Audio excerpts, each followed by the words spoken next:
21 de maio de 2026. Ucrânia afirma ter atingido o terminal de petróleo russo de Cheskariz no Mar Negro. Kiev, 23 de maio. Reuters, os militares ucranianos disseram neste sábado que atacaram o terminal petrolífero russo de Cheskariz, um dos maiores do Mar Negro, e o depósito de petróleo vizinho de Grushova.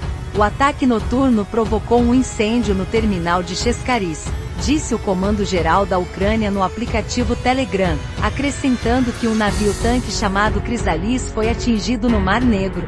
A Ucrânia aumentou drasticamente o número e a escala de seus ataques às instalações russas de refino e transporte de petróleo nos últimos meses, buscando reduzir as receitas da Rússia com as exportações de petróleo e gás, que o Kremlin usa para financiar sua guerra. O comandante das forças de drones da Ucrânia, Robert Brovdi, disse neste sábado que nos primeiros 23 dias de maio, os drones ucranianos atacaram 13 grandes instalações petrolíferas russas.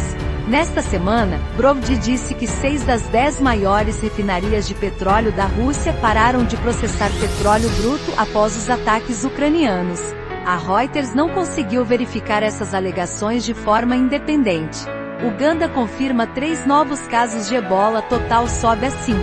Uganda confirmou 3 novos casos de ebola, elevando o número total de infecções no atual surto para 5, informou o Ministério da Saúde neste sábado, enquanto as autoridades intensificavam o rastreamento de contatos para conter a disseminação.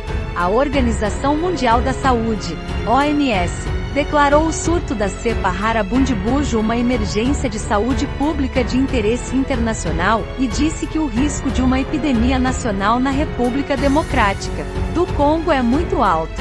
Cerca de 750 casos suspeitos e 177 mortes suspeitas foram registrados no país vizinho de Uganda, centro do surto.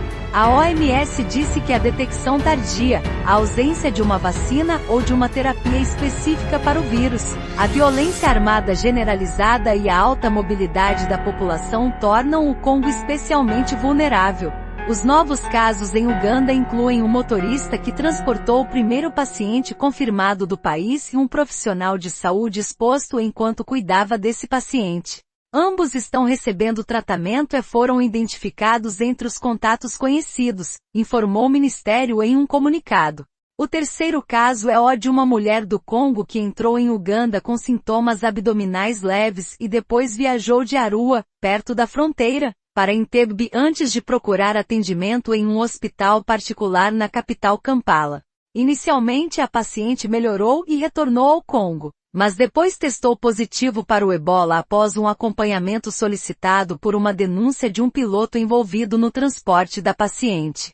Todos os contatos identificados ligados aos casos confirmados estão sendo monitorados de perto, disse o Ministério, pedindo ao público que permaneça vigilante e relate sintomas suspeitos. 3 poderes. Zambelli é a vencedora da semana e Aldo, o perdedor. Vencedora da semana. A ex-deputada federal Carla Zambelli, PLSP, libertada da prisão na Itália após uma decisão favorável da Suprema Corte do país europeu. Perdedor da semana. O ex-ministro Aldo Rebelo, que teve a candidatura presidencial rifada pelo DC para dar lugar a Joaquim Barbosa, ex-STF. Fique de olho. Comissão da Câmara promete votar fim da escala 6x1, com definição do prazo de transição. Flávio Bolsonaro viaja aos Estados Unidos para tentar encontro com Donald Trump. Dona de produtora de filmes sobre Bolsonaro buscou Lei Rouanet para projetos de 8,6 milhões de reais. Sócia administradora da Go Up Entertainment, a produtora do filme Dark Horse Azarão em inglês, sobre o ex-presidente Jair Bolsonaro, PL. Karina Ferreira da Gama buscou a Lei Rouanet para captar 8,59 milhões de reais em recursos para 4 eventos, incluindo o Festival da Marcha para Jesus. Os pedidos foram feitos por meio do Instituto Conhecer Brasil, presidido por Karina. No entanto, ela conseguiu obter recursos para apenas uma atração chamada Ruth e o Balé, que levantou R$107 mil com a lei que permite incentivo privado a iniciativas culturais, sob isenção de parte do imposto de renda. A Lei Rouanet é alvo frequente de ataques de bolsonaristas e foi mencionada nas respostas de Flávio Bolsonaro, PLRJ. Após o site The Interceptor Sincep Brasil revelar áudio em que o senador e pré-candidato à presidência pediu ao ex-banqueiro Daniel Vorcaro para bancar o filme Dark Horse. O que aconteceu foi um filho procurando patrocínio privado para um filme privado sobre a história do próprio pai. Zero de dinheiro público. Zero de Lei Rouanet, afirmou o senador em nota no dia 13 quando foi divulgado o áudio. Na quinta-feira 21, o presidente Lula, PT, defendeu a Rouanet e disse que seu governo nunca foi atrás da Lei Daniel Vorcaro para financiar artista.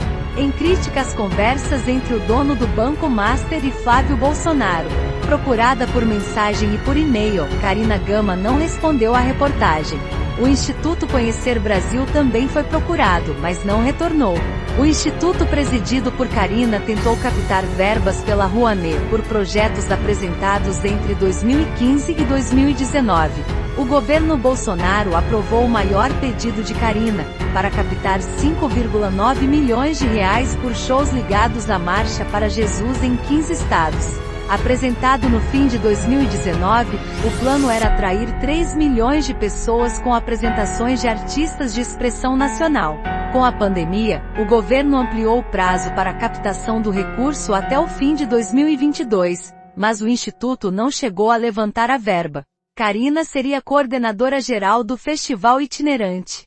No projeto, ela afirmou que atuava havia 20 anos no desenvolvimento de planos e projetos estratégicos corporativos, sociais, culturais e econômicos para empresas e governos nacionais e internacionais que promovam o encontro e o intercâmbio de diferentes públicos. O Instituto Conhecer Brasil só conseguiu levantar recursos para o RUT e o balé apresentado em 2019 e realizado no ano seguinte. O governo autorizou captação de R$ 157 mil, dos quais R$ 107 mil foram efetivamente obtidos. A entidade ainda recebeu aval para captar recursos para o teatro Turma do Esmilinguido e para a turnê da cantora Adassa Pérez, cerca de 1,2 milhão de reais para cada atração, verba que não chegou a ser obtida. Além da Go Up, Karina tem outras empresas ou entidades do ramo cultural beneficiadas por verbas públicas. O Conhecer Brasil firmou contrato com a Prefeitura de São Paulo, na gestão Ricardo Nunes, MDB, para receber R$ 108 milhões para fornecer internet Wi-Fi em comunidades de baixa renda. O Instituto ainda recebeu R$ 2 milhões em emendas do deputado federal Mário Frias, PLSP, que é produtor e roteirista do filme. Karina já afirmou que a contratação pela prefeitura ocorreu de maneira regular, sem ligação com o filme Dark Horse, assim como os recursos de emendas parlamentares. Ao justificar os repasses, em publicação nas redes sociais, Frias também mencionou lei de incentivo. Geri bilhões da Lei Rouanet à frente da Secretaria Especial da Cultura e sair do governo com as mãos limpas. Quem não se enriqueceu com bilhões certamente não iria se sujar pelos R$ 2 milhões que a imprensa agora tenta atribuir. Deputados estaduais também direcionaram R$ 700 mil a empresas e entidades ligadas à produtora. Vorcaro chegou a pagar R$ 61 milhões para a produção de Dark Horse. Segundo o Interceptor Sincep Brasil, o valor total negociado entre o banqueiro e a família Bolsonaro era de R$ 134 milhões. Mas não há evidências de que todo o dinheiro tenha sido repassado. A Polícia Federal ainda suspeita que o valor repassado por Vorcaro possa ter sido usado para financiar despesas do ex-deputado Eduardo Bolsonaro, PLSP, nos Estados Unidos, onde ele vive desde fevereiro de 2025. Flávio e Eduardo já negaram esta versão. Tem como comprovar. O que eu pedi hoje foi para o fundo privado disponibilizar o contrato ou que houvesse a prestação de contas pela produtora no Brasil, disse o senador na semana passada.